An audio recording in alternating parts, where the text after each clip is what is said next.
Hello, my friends.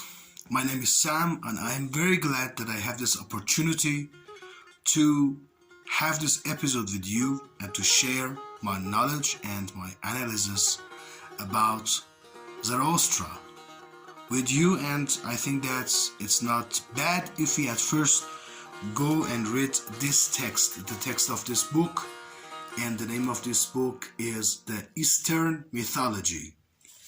I love this book, and I think that this book has abbreviated all the knowledge of Eastern mythology nicely and finely, and I really love it. And it can be a good guide for me. At first I will read it, and after that I try to somehow analyze and to transfer my own knowledge to you, to understand more deeply about Iranian religions, ancient Iranian religions. Now, let's go. In this book, there is a part about Ahura Mazda. It says Ahura Mazda or Mazd was the supreme god and wise lord of ancient Iran. He was regarded as the all-encompassing sky until the time of the great religious reformer Zoroaster, who lived around 1200 BC. But we are not sure about his time. It can be much more older, but okay. I think that it's not bad if we accept it now, for now on. Who lived around 1200 BC, the Iranians worshipped numerous gods. Zoroaster denounced the old gods, and Ahura Mazda came to be regarded as the one true creator, God who was constantly beleaguered by Ahura Mainyu, or Ahriman, the principle of darkness. After creating Amesha Spentas and Yazatas, Ahura Mazda made people, cattle, fire, earth, sky, water, and plants. Zoroaster taught that Ahura Mazda made light visible. So the god was often depicted as the sun. Sometimes, however, the sun and moon are described as Ahura Mazda's eye or Ahura Mazda's sides. Using the purifying quality of fire, Ahura Mazda was able to distinguish good from evil, and he bestowed fire, the symbol of truth, on his followers. Under the Achaemenian, who ruled from 558 to 330 BC, Ahura Mazda was adopted as the patron of the royal house and was represented as a pair of vast wings. In the centuries following Zoroaster, a movement known as Zoroastrianism developed. Both Ahura Mazda and Ahura Mainyu came to be regarded as descendants of Zurvan Akarana, or infinite time.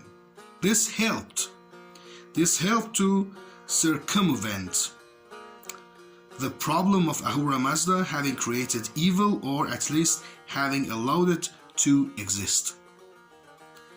At the end of time, it was said that Mazd or Ahura Mazda will reign and will do everything according to the pleasure. Okay, now we see this text was very good, I think, and it has been abbreviated, very nice. But I want to paraphrase it more, and I want to talk about Zoroastrian beliefs and the religions even before Zoroaster. And I want to somehow make it much more clear. As you know, before Zoroaster, Iranian people had different cults and different religions. As you know, Indians and Iranians had the same root. and they have been rooted from the same seed, I think, and the same belief. And because of this, we have this word Proto-Indo-Iranian beliefs, or Proto-Indo-Iranian religions and languages and so on, as you know. And those times, I believe, at first they were worshipping many gods.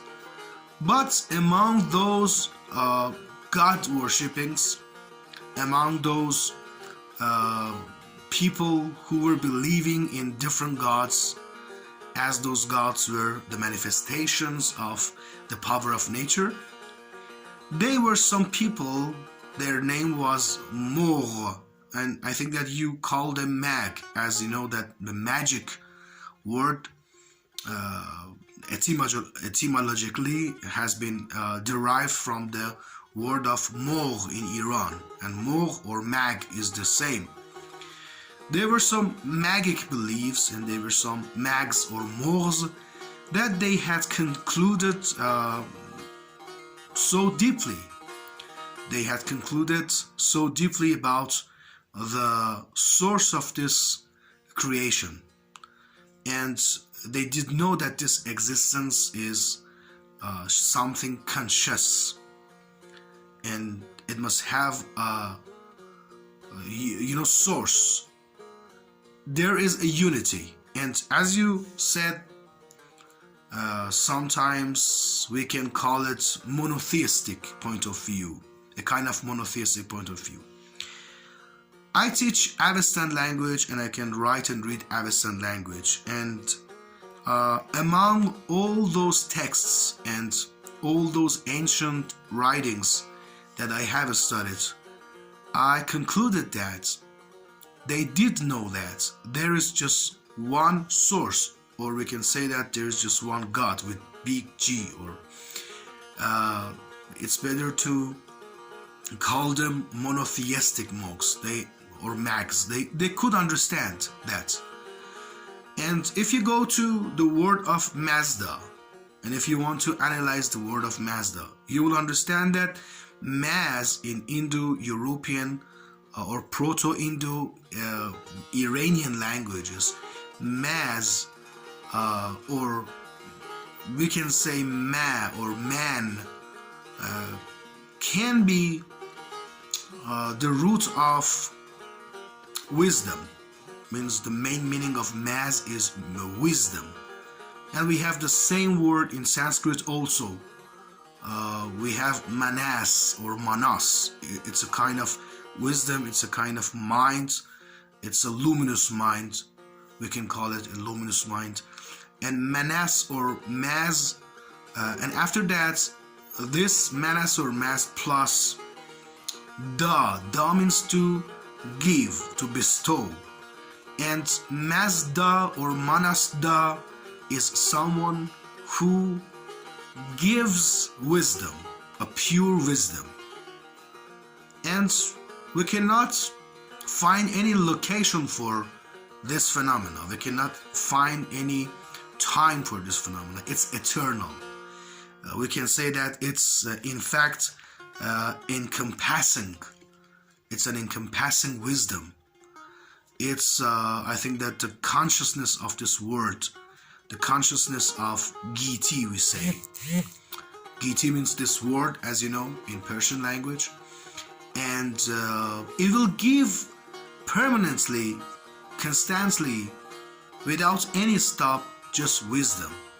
And I think that this source, as you call it, Mazda, after that manifested himself, or manifested itself. We cannot even consider a kind of gender for it.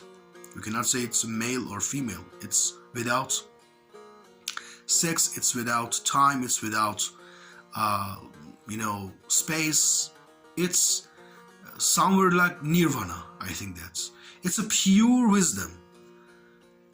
It manifested in himself. I use him. Sorry, but I'm trying to somehow analyze, and mind is, as you know, is limited, and you cannot find good words for it. But you have to excuse me if I use his or her. It doesn't make any difference, but You know that what I'm talking about. It manifested itself into two branches. The first branch was Ahura, something like yang in Chinese philosophy, in Taoism philosophy, something like Shiva or Sadashiva in Indian or in the Sanatana Dharma of India. And the other branch is Angra Mainyu or Ahriman, something like Shakti or something like negative energy or something like Yin, as we can call it. It means that there is a source. The name of this source is mazda, means something which give you manasta, or manas means mind. Mazda means something give you forever, permanently, continuously, without any stop, just give wisdom. And it has manifested itself into two branches. The first branch is Ahura, and the second branch is Angra Mainyu or Ahriman. Okay, now in this way we can solve the problem of monotheistic point of view here. If you want to call Zoroastrian people monotheistic, thinkers, and if you want to somehow stop those gossips about Zoroastrian people and those people who accuse them as they are pantheists, we can just solve the problem like this. Before Zoroaster come as an unruly, I think the unruly man, as a rebellion, and reform the Magic or the Mohan religion, it was something like this. You can understand and you can conclude from the text, and if you just look at text and if you just translate them, you will see that there is a source, there is a unit, and there is a permanent energy and eternal energy like nirvana that will give these two, Ahura and Ahriman. But as you see, after Zoroaster came, I don't know if he has done this or his followers during the time, those ancient times, have done this to this religion. Anyhow, it became something like pantheism, and different gods and goddesses are mentioned in this religion also. As you know, there are some divine entities in Zoroastrian religion. They are all the manifestations of something they call it Spenta-Mainyu in English language, Sepanta-Minu in Farsi we say Sepanta-Minu, and you say Spenta-Mainyu. They are all the manifestations of him, and Spenta-Mainyu is the manifestation of Ahura. And this Spenta-Mainyu or Sepanta-Minu is a creative spirit, and this one is the first Amshaspandan, from the Amshaspandan, as you in English say Amesta. I think that's something like this. You say Amesha Spantas, you pronounce it like this, Amesha Spantas, but the correct pronunciation of this is Amshaspandan. The first one is Spenta-Mainyu or Sepanta-Minu. The second one is Vohumana. Vohumana, it's something like Sanskrit, as you know. For example, man or man, like human, as we have man, means mind in Sanskrit and in Avestan, both of them. The meaning of man is mind, and when we say Vohumana means Vohu means a great or a good mind or pure mind. The other one is Ashavahishta, as we say Ordi Behesht or Artha Vahisht. Artha Vahishta. Artha in India means richness, and Vahishta means the best, and they have translated it to best truth or righteousness. The other one is Kshatra Vairya. Kshatra Vairya in our language is Shahrivar, or in Pahlavi language Shatrivar. During the time they have changed and changed and changed. Kshatra Vairya, desirable dominion, the meaning of that. The other one is Spanta are mighty, and we say that Sepandar Mazda, or we can say Esfand, because they are the name of our months, our Iranian months. Some of these, Amesha Spantas are the name of our Iranian months, as you know. Spanta are mighty, as I told you, holy devotion or holy devotion. And the other one is Haurvatat, as we say now, Khordad, one of the Iranian months. The meaning of Hurvatat or Haurvatat is wholeness. And the other one is Amertat. Mer, as you know, or more, is the root of dying in English, as you say that, or death in English. But when we say Amertat, we make the antonym. Mordat means something which will die, but Amerdat means something which won't die, and it will be alive forever. As you see, these Emshashpandans are the comrades or companions of Ahura Mazda, and they help Ahura Mazda in Zoroastrian religion, and they worship them, but they are not creatures. They are somehow abstract, notions or abstract phenomena, or I don't know, something like this. I can just name it as an abstraction. And they are, I think that different kinds of minds in the depth of this creation, in the depth of this, ocean, this conscious ocean. They are different minds, and they help to create different creatures and to run the creation somehow. And they will fight with Ahriman, because Ahriman or Angramainu, like a Satan, as you said in English, is against them, and all the time it makes a problem for them, and there is a quarrel, and there is a debate, and there is a fight between them, and they are at odds each others, and they are fighting. And this fighting one day will be ended, because at that time maybe a savior will come and save all the world. But those times we were talking about Iran, because maybe something happened to the weather of Iran, something happened to, some problems happened.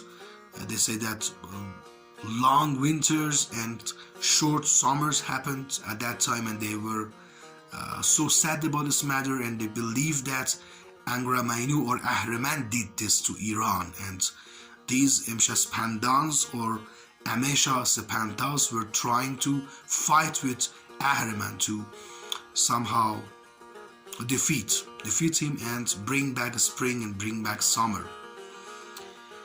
Okay, but as this text said that during the time of Ashkanian, the other dynasty of Iran, after Sulukian, means those Greeks that came, or I'm talking about Alexander, who conquered Iran.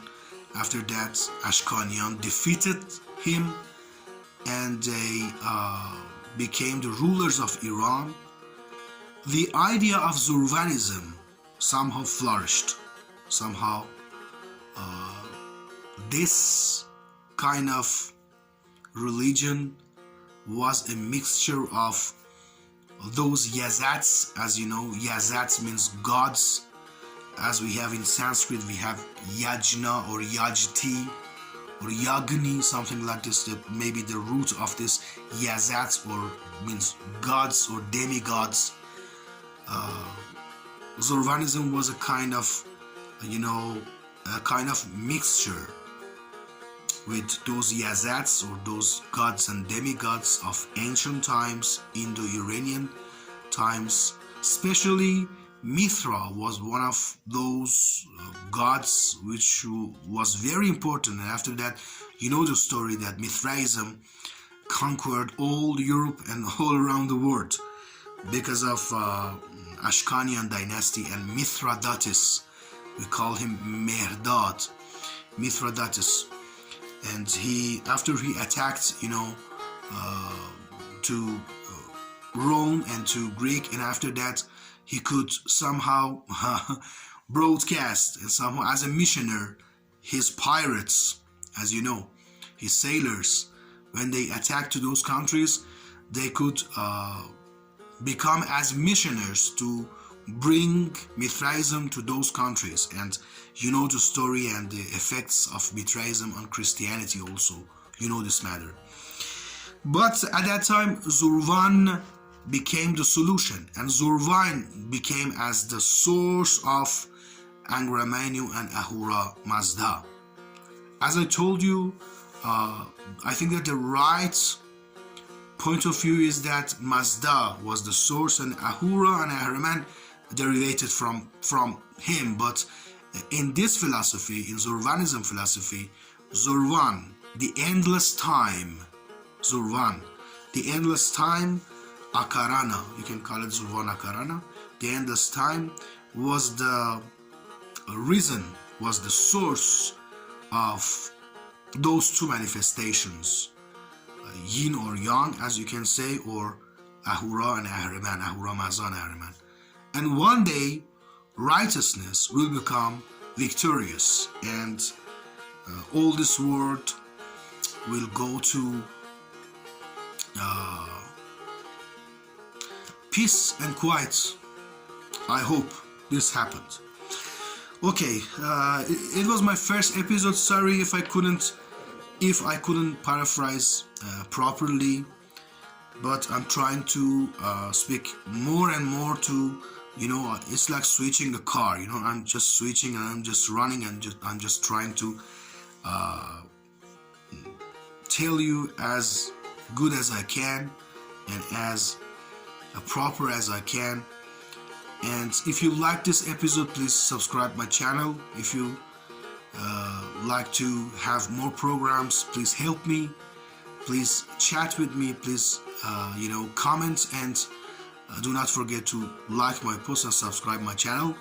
It was very nice time to meet you, and I wish the best for you, and be glad, my friends. Have a nice time. Bye bye.